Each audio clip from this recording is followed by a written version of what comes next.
बिहार में रामायण पर शुरू हुआ महाभारत अभी थमा ही नहीं था कि एक दूसरी लड़ाई सामने आ गई है। ये लड़ाई शुरू हुई है पोस्टर के जरिए। राजधानी पटना में राबड़ी आवास और आरजेडी ऑफिस के बाहर एक पोस्टर दिख रहा है, जिसमें रामायण काल, महाभारत और साल 2024 की बात हो रही है। पोस्टर में दिखाया गया है कि जिस तरह रामायण में राम ने रावण पर और महाभारत में कृष्ण ने कंस पर विजय प्राप्त की थी, 2024 के चुनाव में नीतीश कुमार प्रधानमंत्री नरेंद्र मोदी को हरा देंगे। पटना में नीतीश के स्पोर्ट में पोस्टर लगाने का ये कोई पहला मौका नहीं है। हालांकि नीतीश कुमार कहते रहे हैं कि वो पीएम की रेस में नहीं है, लेकिन लंबे वक्त से उन्हें इस रेस का सबसे काबिल खिलाड़ी साबित किया जा रहा है। इस पोस्टर के बाद आरजेडी नेता मृत्युंजय तिवारी का कहना है कि ये पोस्टर आरजेडी ने नहीं लगाया है। देखिए, ये पोस्टर किसने लगाया नहीं लगाया हम नहीं जानते। ये राष्ट्रीय जनता दल का, हमारी पार्टी का अधिकृत पोस्टर नहीं है, लेकिन फिर भी जो राजनीतिक लड़ाई है 2024 के लिए जो तैयारी है, सभी बीजेपी विरोधी सभी विपक्षी पार्टियों को एकजुट करके सत्ता से बीजेपी की 24 में विदाई होगी, इसी की लड़ाई है। बिहार से शुरुआत हुई है तो सत्ता से विदाई करना है। महागठबंधन में चल रहे रामचरितमानस विवाद के बीच जेडीयू के राष्ट्रीय अध्यक्ष लल्लन सिंह का बड़ा बयान सामने आया है। मंत्री चंद्रशेखर के मामले में लल्लन सिंह ने गेंद लालू यादव और तेजस्वी यादव के पाले में डाल दी है। जेडीयू अध्यक्ष का कहना है कि मंत्री चंद्रशेखर को लेकर फैसला आरजेडी नेतृत्व को करना है।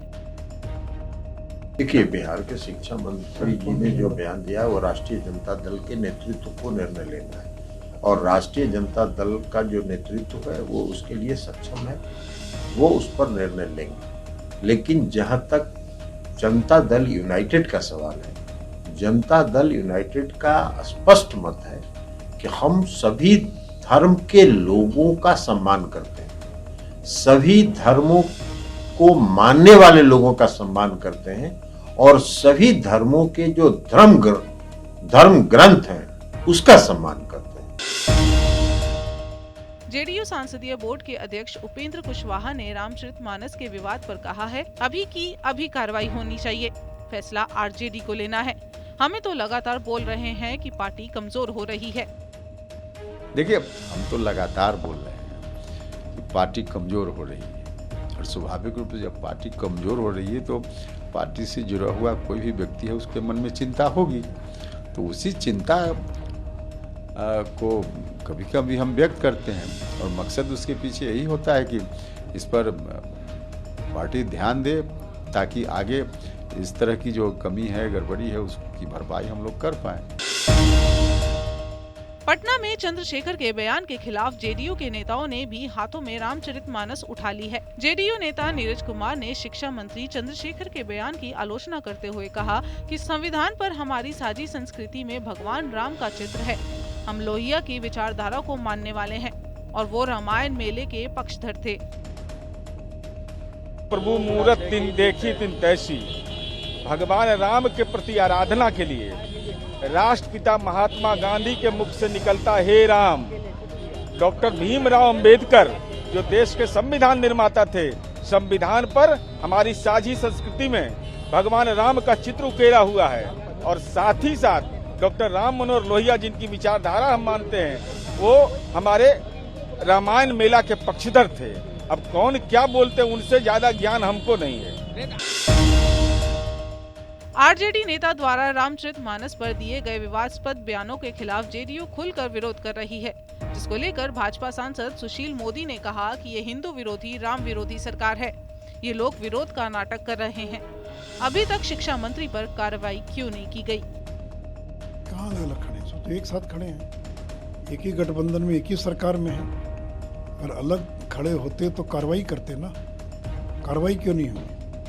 ये तो विरोध का नाटक कर रहे हैं। इनको डर है कि हिंदू समाज में रिएक्शन पैदा हो रहा है और लोगों में आक्रोश पैदा हो रहा है, तो लोगों को शांत करने के लिए एक बयान दे दिया। अरे भी बर्खास्त कीजिए, तब ना समझ में आएगा। भाई, आप गठबंधन के सबसे बड़े नेता नीतीश कुमार, वो चुप्पी क्यों साधे हुए हैं? दूसरे बड़े नेता हैं तेजस्वी यादव, वो चुप्पी क्यों साधे हुए हैं? चुप्पी तोड़े, कार्रवाई करें, और बोलने से नहीं होगा ना। पटना में चंद्रशेखर के बयान के खिलाफ बीजेपी के नेता ने मंदिर में रामचरितमानस का पाठ किया। बीजेपी नेता अरविंद कुमार सिंह ने रामचरितमानस के विवाद को लेकर कहा कि अपनी वोट की राजनीति के लिए राजद के नेता विद्वेष फैला रहे हैं। राजद के नेताओं को मानसिक शुद्धिकरण के लिए हम लोग पाठ करवा रहे हैं। सामाजिक विद्वेष जिस तरह से राजद के नेता जो है अपने वोट की राजनीति के लिए अपना रहे हैं और फैला रहे हैं, शिकारी आएगा, जाल बिछाएगा, दाना डालेगा, लोभ से फंसना मत। जिस तरह से राजद के लोग समाज को बांटने का काम कर रहे हैं, आपस में हमारे धर्म ग्रंथ पर चोट कर रहे हैं, जिसको हमारे पूरे हिंदू समाज ने जिसके बचाने के लिए इतनी लड़ाइयां लड़ी, उस धर्म ग्रंथ पर यह चोट करके इसको बर्बाद करने का काम कर रहे हैं। इसके लिए हम लोग उनके शुद्धिकरण के लिए, राजद के नेताओं का मानसिक शुद्धिकरण के लिए हम लोग रामायण का पाठ कर रहे हैं। सुधाकर सिंह लगातार सीएम नीतीश के खिलाफ बोलते रहे हैं। तेजस्वी यादव की चेतावनी के बावजूद कृषि मंत्री सुधाकर सिंह ने बक्सर हिंसा को लेकर सीएम पर निशाना साधते हुए कहा कि सीएम ने हाथ से राज्य का नियंत्रण खो दिया है। किसानों की समस्या को हम लोग लंबे समय से यहाँ देख रहे थे।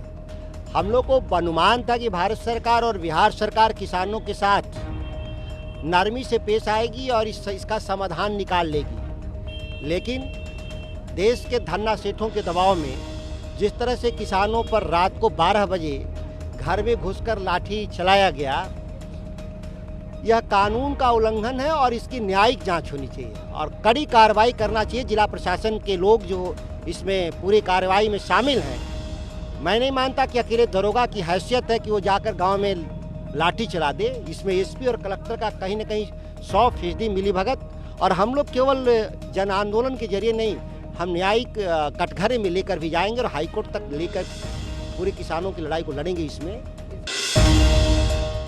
पूर्व केंद्रीय मंत्री और जेडीयू के पूर्व राष्ट्रीय अध्यक्ष शरद यादव का उनके पैतृक गांव आखमऊ में अंतिम संस्कार हुआ। दिल्ली से चार्टर्ड फ्लाइट के जरिए पार्थिव शरीर को राजा भोज एयरपोर्ट भोपाल लाया गया, जहां पर प्रदेश के पूर्व मुख्यमंत्री दिग्विजय सिंह, मुख्यमंत्री शिवराज सिंह चौहान, भाजपा प्रदेशाध्यक्ष वी.डी. शर्मा, पूर्व मुख्यमंत्री दिग्विजय सिंह समेत कई दिग्गज हस्तियों ने उन्हें श्रद्धांजलि दी।